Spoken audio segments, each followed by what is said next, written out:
Hello family and friends, welcome back to the channel. I don't think I'm going to do videos like 2 days in a row, so forgive me. But I left some of you on the cliffhanger there. Even my son called me after seeing this from Nebraska. He goes, "Are you alright?" I said, "Yeah." What took place is, as you know from the last video, we planned it out and we started preparing for retirement. We did everything right. Like for instance, I drive a 2016 Ford Focus, okay? My wife drives a 2017 Honda Civic. Now my Focus got a dent in the side, but you know what it's paid for? Okay, I'm not trying to impress anybody. The wife doesn't try to impress anybody. We paid off all of our bills. We have zero credit card debt. So we started planning things in advance. So the goal was to hit 62, leave here with the pensions, the 401k, and Social Security. What can go wrong, right? The company that I work for has been around for 99 years. And all of a sudden they informed us they were in trouble. And by the end of the week, they shut it down, closed the doors. I worked for this company for 32 years. And all of a sudden it's gone. And so I put Albania off to the side. I put it over there, you know. So I started crunching numbers. I'm looking at it. I kept looking back at Albania. I look at the numbers. I go, just with the pensions, we could do it now. We can make the move now. And I contacted Social Security office and I said, I know you can have Social Security while you're overseas, but can you apply for it while you're overseas? You have to be stateside. And they said, no. You can apply for it online, and the embassy can help you. I've already been in touch with the embassy in Albania. Tomorrow, I have an appointment with Charles Schwab, because what I did was I rolled over my 401k to Charles Schwab. What you can do if you don't know, at 59 and a half, you can move your 401k or you can start drawing funds from it, okay? But it's considered taxable income. So I want to sit down with them tomorrow and we're going to discuss that. So I rolled it over to Charles Schwab, okay? I'm dealing with that, and also we can do it. But what I'm going to do is, so we're going to go now? No, I'm going to wait until probably March, just in case, because the company went out of business. I want to do one more tax season here in America, okay? I want to make sure I get a W-2 form. Shouldn't be a problem, but who do you go to if the company's out of business and you don't get a W-2? It won't be a problem, but just in case, I want to do one more taxation here in America. Also on your pensions, Social Security, don't forget, a lot of it's still taxable. I don't care where you are in the world, you still got to pay American taxes. Okay, now that that's out of the way, we're going to be okay. The next thing I want to talk to you about is what it takes to be an expat. This is the part that's difficult. I'm just going to tell you my opinion of being an American. I love America. Don't misunderstand me, okay? That's the way I see it. America judges you for success. I'm not talking about family, I'm talking about financially. Not necessarily money, but the more stuff you have, the more successful you are. Example, you get your first car, right? It might not be a good car, but you got your car, you're running on that treadmill, paying that car. All of a sudden, I got to get a better car. And you get a better car. You know, you're chasing girls, you're doing things you got to do. Got a better car. Then you get your apartment. Then I got to get a better apartment. I got to get more furniture. I got to do it. And you're just running on that treadmill. That's America. You know, then also, I need a better car. Now you get married. I got to get the wife a car. You know, I got to do that. Oh, the American dream, home ownership. You get your first house. My first house is in Victorville, California, 1988. I was up in the desert because it was the only place I could afford to buy a house. We struggled. We really did. The best thing that we ever did, we never used our home as a ATM machine. We didn't do it. Lots of people have. I have people in my family, I'm not going to say who their names are. They just kept pulling out the equity.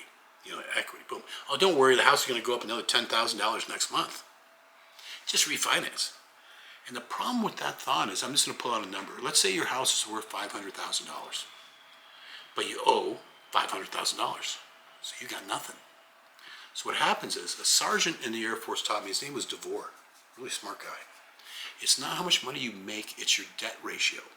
Because a lot of people, you're going to get a pay raise, and so, oh, I can afford that new SUV. and your debt level goes up. So you really didn't get a raise. You still got the same amount of money going out, okay?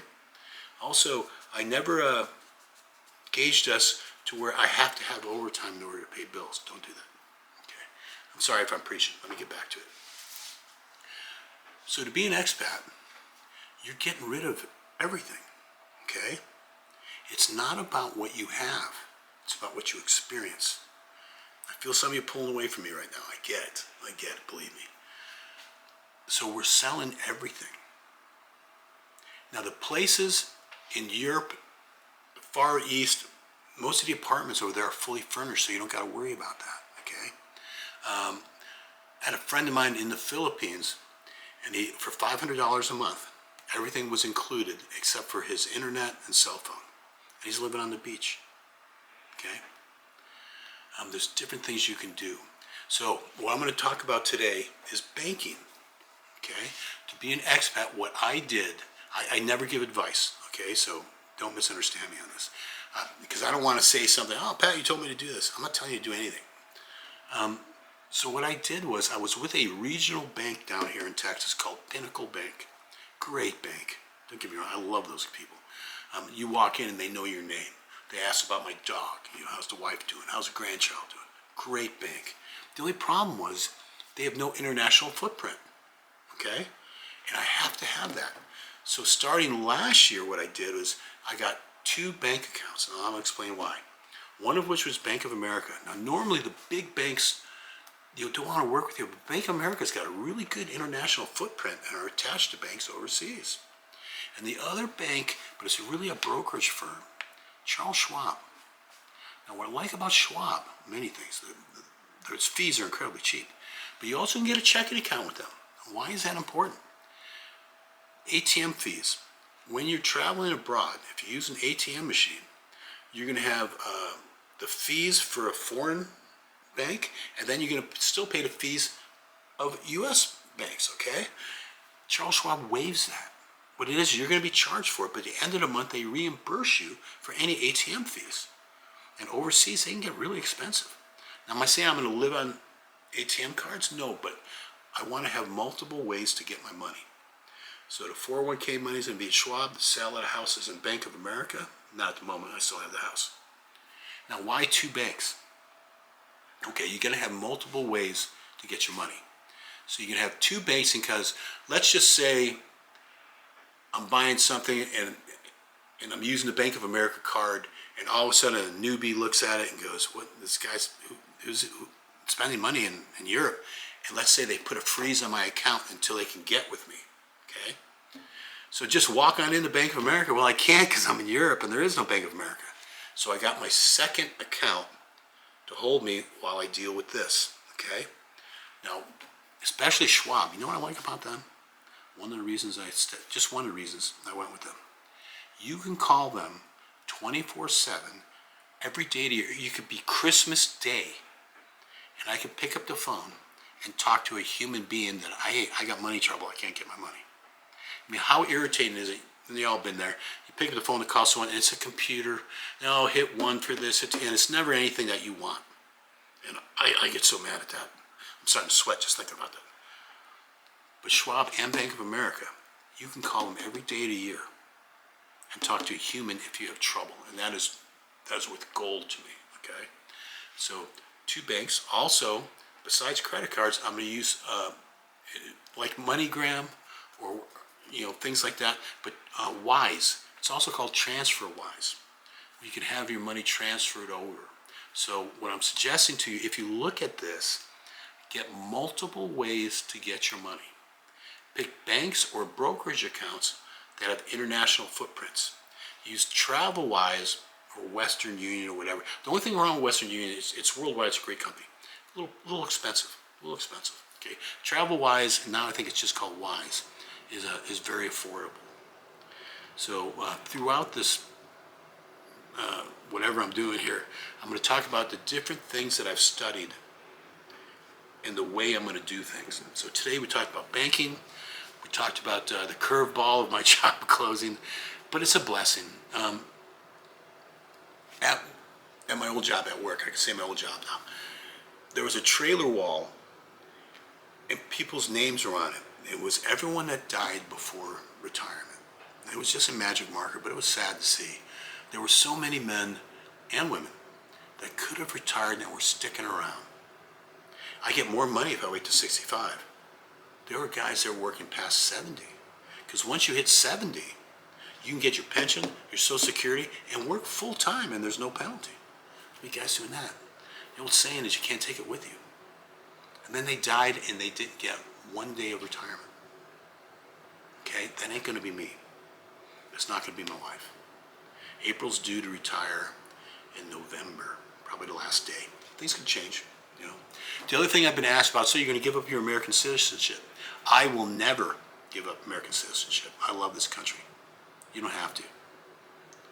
Is there a chance I can get dual citizenship elsewhere? Yeah, I love that. Okay, but you never close the door on coming back. Okay, do I plan on coming back? No. I want to travel. I want to show April where I was stationed at in Germany. Beautiful little town right out the back gate. It was called Traben Trabach, just absolutely gorgeous. I want to show her where we were in Spain, Zaragoza, Spain. There's so many places I'd like to show her. The problem, we'll just do that while you live in America. It's too expensive here. And some of the hardest thing in Europe is just getting to Europe. You know, it's a couple $1,000 just for a plane fare. But once you're there, it's cheaper. Now, the northern countries in Europe are pretty expensive. Germany's expensive. Finland's expensive. Norway's expensive. Switzerland's expensive. There are many nations where it's not, and they're courting us. They're courting the retirees. Am I advising you to do it? What I'm asking you to do is study it. Okay? There are options out there for you. My cousin Kimmy, hi Kimmy, she was looking at Portugal. Good for you. A lot of expats went there. But do me a favor, like and subscribe. I want to let you know we're going to be okay. Just retired early. No big deal. It is a big deal. My whole life just changed. Can't believe my company went out of business like that. Most mismanaged place I've ever seen in my life. Anyways, do me a favor, like and subscribe. I'll be back with more stuff. Tomorrow I got that meeting with Charles Schwab. We're going to talk about, you know, pulling funds out. It is taxable, lump sum. How's it work? Maybe she'll let me film it. I don't know. No, we'll see. Anyways, take care. Like and subscribe, guys. I'm going to need your help on this. All right? Take care. Talk to you later.